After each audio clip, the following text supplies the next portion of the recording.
Hola, ¿qué tal? Qué gusto que nos acompaña en este día y gracias porque estuvo también en la oración con nosotros. Hoy vamos a hablar del fruto del Espíritu.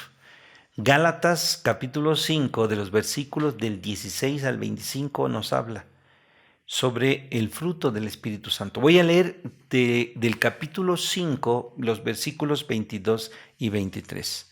Mas el fruto del Espíritu es amor, gozo, paz, paciencia, benignidad, bondad, fe, mansedumbre, templanza. Contra tales leyes no hay ley. Contra tales cosas no hay ley. Dice el apóstol Pablo ahí a la iglesia de Galacia.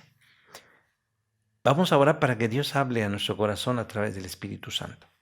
Padre, oramos en el nombre de Jesús para que hables a nuestro corazón, nos digas, nos enseñes de lo que tenemos que aprender en este día para la honra y gloria de tu nombre. En el nombre de Cristo Jesús estamos orando. Amén. Si hablamos del fruto del Espíritu Santo, aunque todo el pasaje trata del mismo asunto, ahí en Gálatas, y la palabra tiene que ver así como fruto. Solemos hablar nosotros y pensar en este concepto como si se tratara del plural, pero la traducción correcta es singular, karpos en el griego, fruto. El número de manifestaciones es múltiple. Este conjunto de atributos o cualidades es fruto del Espíritu Santo. De la misma manera, se habla de las manifestaciones de la carne, ahí en los versículos de Gálatas capítulo 5, pero en los versículos 19 al 21. Por ende, nosotros tenemos que identificar el fruto del Espíritu por estas manifestaciones. Y cuando vemos en el texto, en la carta y sobre todo en el contexto, se nos exhorta a desarrollarlas en nosotros. Ahora bien, no hay nada de malo en hacer el esfuerzo para que éstas sean cualidades, características de nosotros. Lo malo no es leer bien lo que precisamente estamos mirando en el texto y consolarnos con la verdad de la afirmación. Hay dos puntos importantes. Uno, lo que Pablo le está diciendo a la iglesia de Galacia es fruto, es decir, producto. Y número dos, es el Espíritu, es decir, no de nosotros,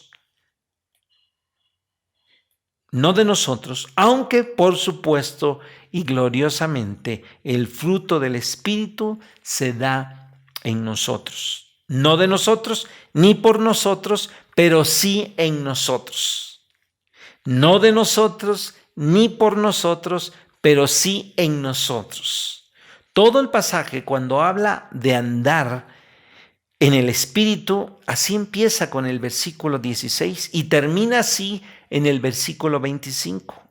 Eso sí, es un deber ético, es una norma en la vida de todo cristiano. ¿Qué va a exigir? Exige del creyente un esfuerzo consciente que es precisamente lo contrario de satisfacer aquellos deseos de la carne. Es algo que pueden hacer solamente los que viven en el Espíritu. Y la pregunta, ¿estás viviendo en el Espíritu o estás viviendo en la carne? ¿Cómo vamos a saber si andamos en el Espíritu? ¿Cómo? Si comparamos las dos listas y colocamos una de los dos grupos, se puede identificar fácilmente. Por ejemplo, en el versículo 19 dice que manifiestas son las obras de la carne. Sin hablar de la actividad gruesa que hay, sí encontramos enemistades, pleitos, celos, iras, contiendas, disensiones y cosas semejantes. Ya sabemos en cuál lista estamos. La lista contraria menciona cosas como amor, gozo, paz, paciencia. Y si estas cosas sabemos que es fruto del Espíritu, y si encontramos estas cualidades, entonces podemos afirmar que somos guiados por el Espíritu, como dice el versículo 18, y vivimos en el Espíritu. Por eso la obra del Espíritu Santo tiene que darse en nosotros y tiene que darse en nosotros a través de su palabra. El hecho de saber que el Espíritu o el fruto del Espíritu nos protege de ser vanagloriosos, orgullosos, jactanciosos, pues ya sabemos que no es de nosotros, sino es fruto del Espíritu Santo. Hoy le tenemos que decir que gracias a su palabra, por esta enseñanza, gracias porque esta enseñanza lo que va a hacer es guiarnos y que nuestra vida siempre esté dispuesta a reflejar el fruto del Espíritu Santo. Dice en el primer libro de Reyes, en el capítulo 19, del 11 al 13, Él les dijo: sal fuera y ponte en el monte delante de Jehová. He aquí Jehová que pasaba, y un grande y poderoso viento que rompía los montes y quebrantaba las peñas delante de Jehová, pero Jehová no estaba en el viento. Tras el viento un terremoto, pero Jehová no estaba en el terremoto. Y tras el terremoto un fuego, pero Jehová no estaba en el fuego. Tras el fuego un silbido apacible y delicado, y cuando lo oyó Elías, cubrió su rostro con su manto y salió, y se puso a la puerta de la cueva. Y aquí vino a él una voz diciendo: ¿qué haces aquí, Elías? Oremos. Padre, oramos en el nombre de Jesús hoy en esta noche. Gracias por hablarnos a nuestro corazón.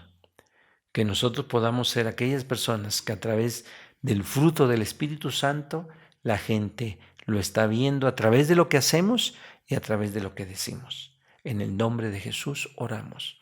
Amén. Gusto en saludarte. Nos vemos mañana si Dios quiere. Hasta pronto.